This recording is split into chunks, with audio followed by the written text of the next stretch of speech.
دوسری بات سچائی، صداقت، عبرانی میں اس کو صدق کہا جاتا ہے، صداقت، رائچسنس آف گاڈ۔ کلام کا یہ فیصلہ ہے کہ انسان تو کوئی بھی راست باز نہیں، ایک بھی نہیں، یعقوب نبی نے لکھا، کوئی ایک بھی نہیں ہے۔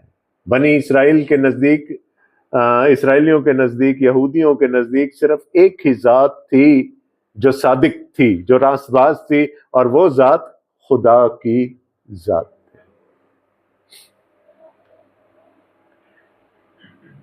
ایک شخص خداوند یسوع مسیح کے پاس آیا اور اس نے آ کر اسے کہا، اے نیک استاد۔